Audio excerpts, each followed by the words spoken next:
Hey friends, I'm Mike, a late identified autistic adult, and today I kind of want to talk to you about, well, cars. I'm currently on a road trip, driving from the Isle of Man all the way down south to see my friend Quinn from Autonomy, some of you will know. And well, I've got a long way to go, not much time, so let's get started. I really hate running late, and there's a very slow driver ahead. Check-in closes at 7:45. That's the ETA at 7:50, so hopefully we make it on time. Made it! Just had a little laugh with the stuff from the thing there. Because they could see themselves on the car screen, which is kind of funny. So yeah.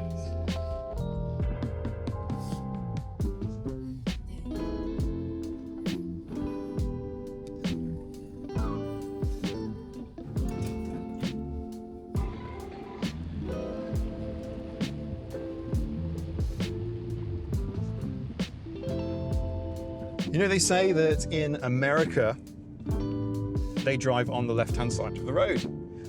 Whereas over here in Britain, well, we drive on what's left of the road. For as long as I can remember, I have always wanted to be able to drive. When I was a child, I used to watch a cartoon called Pigeon Street. And in that, there was a character called Clara.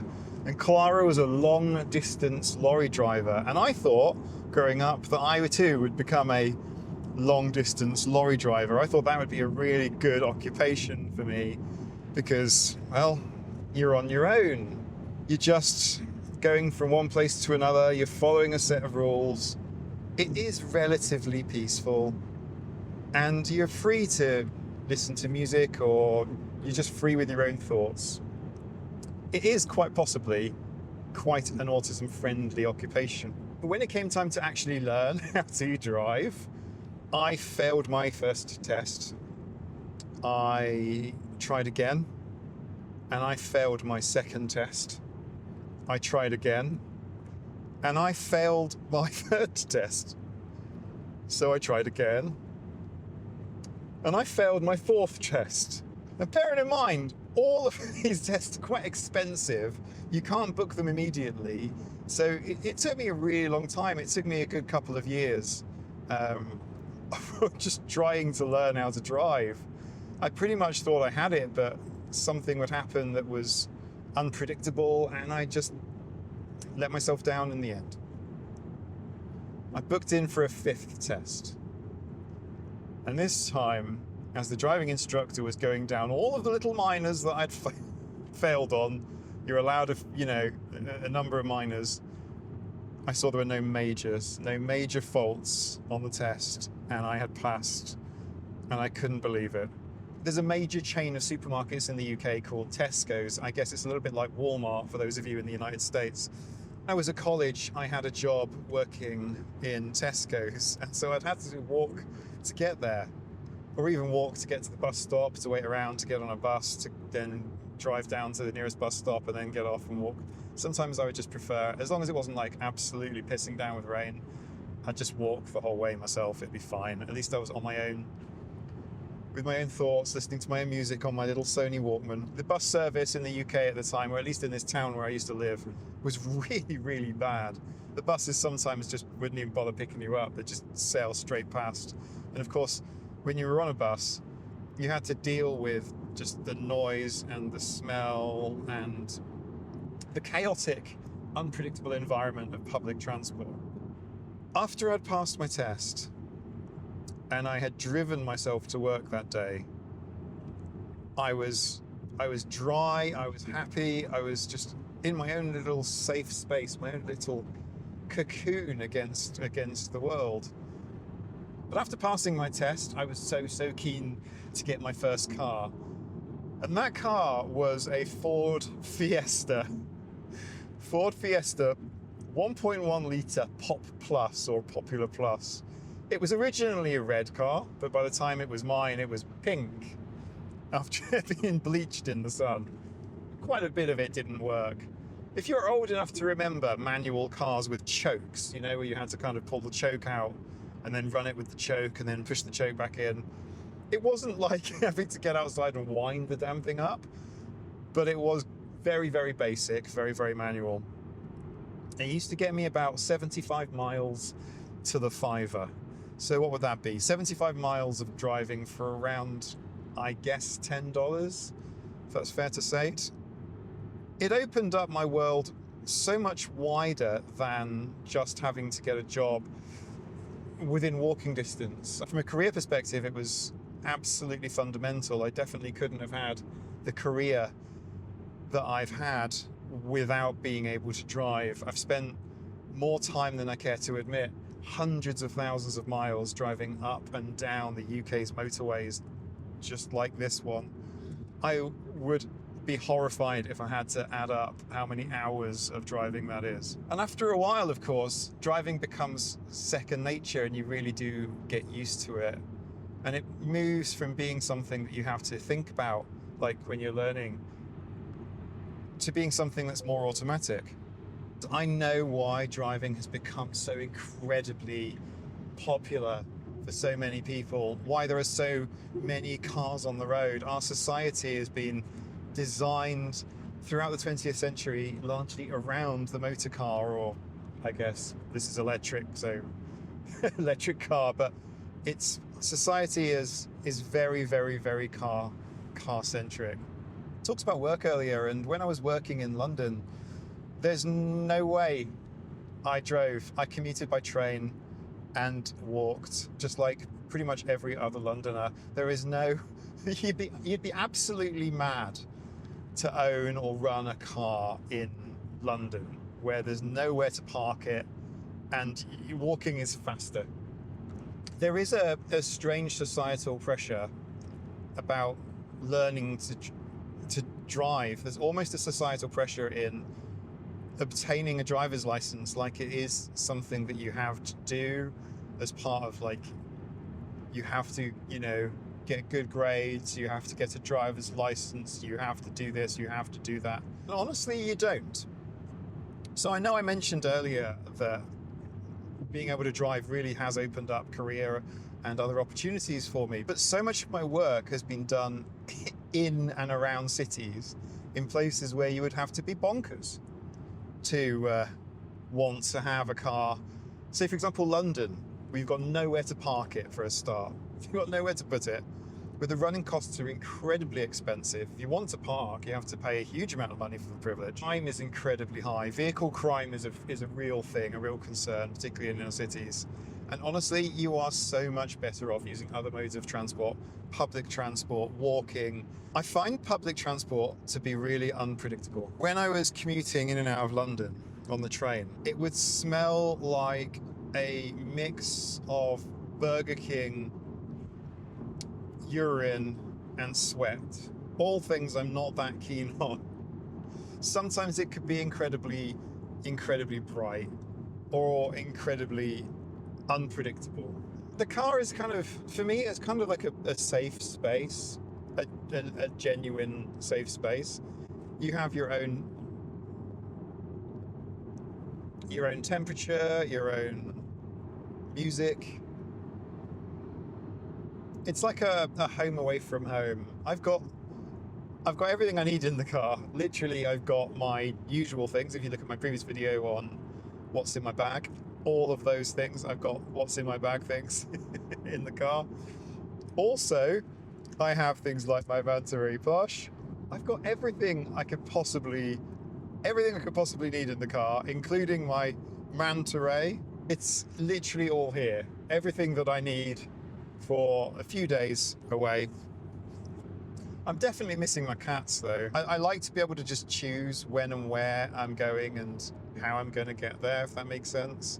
I can sort of choose my own schedule. I can pull over when I want to. I can choose not to pull over and just go and make good time. I was thinking about driving all the way down in one go, but I figured I'd probably be feeling a little tired. Plus, I wanted to get out a YouTube video. So if you're watching this and you're watching it when I think you're watching it, then it's a nice surprise video for you. I hope you enjoy it. Let me know if you like this sort of thing, and I'll maybe do a little bit more. I did do a driving video before on the subject of how I cope with stress. And that video, a lot of people seem to really like it. So driving for me wasn't fun for very many years. Really stressful. I was just absolutely gripping the steering wheel and just feeling really like, what is going on? What's happening? I hadn't had a lot of experience and I was really terrified. But I think the thing that really just got me through it all was just my overwhelming desire, my pervasive drive for autonomy, to borrow from the PDA, is I just don't want to be beholden to others. It's true even today if I'm going on a trip. I really don't like having to sit in a van or a bus with people, unless it's a short distance. Sometimes I just want to pull over, stretch my legs, Sometimes trips come with, different food and drink, which means GI issues, which means, you know what I mean. You don't want to have to necessarily be sitting around people all the time. That's sort of, I'm trying to avoid anxiety as much as possible. But sometimes you just have to do things and push through because it's better on the other side. It really is. It's worth pointing out too that there are some significant cost barriers to driving. It's not that accessible from a cost perspective.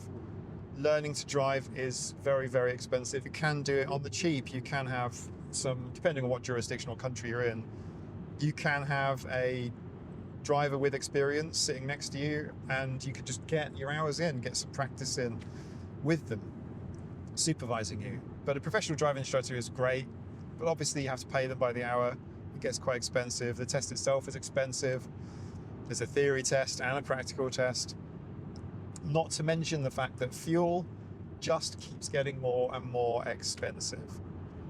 Tax, insurance, servicing, brakes, tires, the whole lot. It's not necessarily financially accessible to everyone. It's not cheap or easily accessible, especially with disability-related obstacles. Worthy mention here.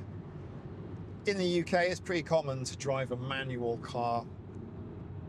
In America, it's more common to drive an automatic car.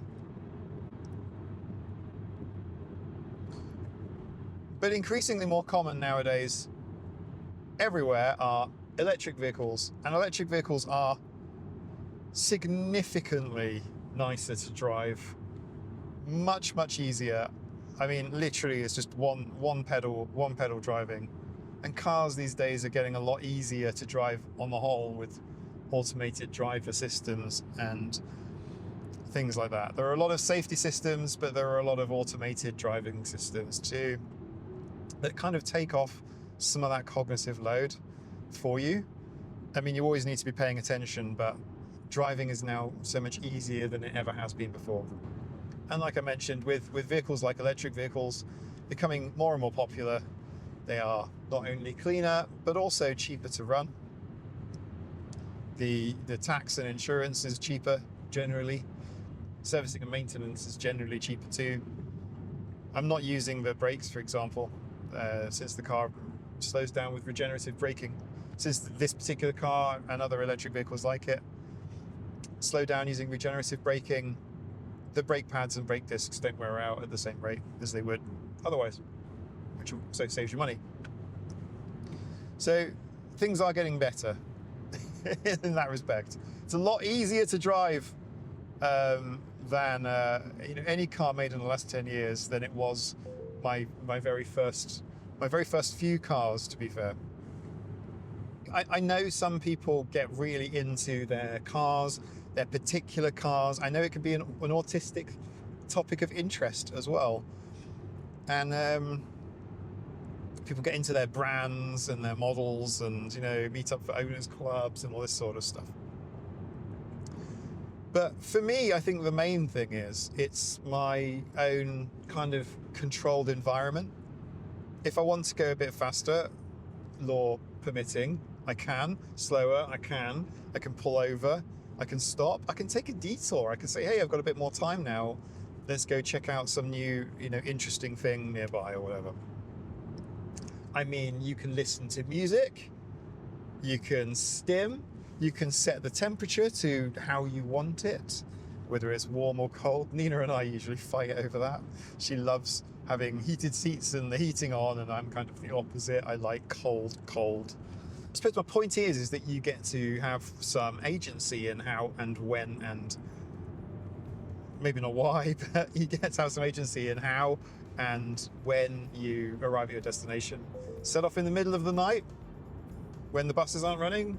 Sure, no problem. Let me know your travel experiences below. I mean, this doesn't have to be the end. In fact, it's not, because there's more of this to come. I've just teased I'm on the way to do a meetup with a friend, so let me know what you think. Do you drive? Do you not? Do you prefer other modes of transport? Do you use public transport? Is learning to drive something that you're interested in?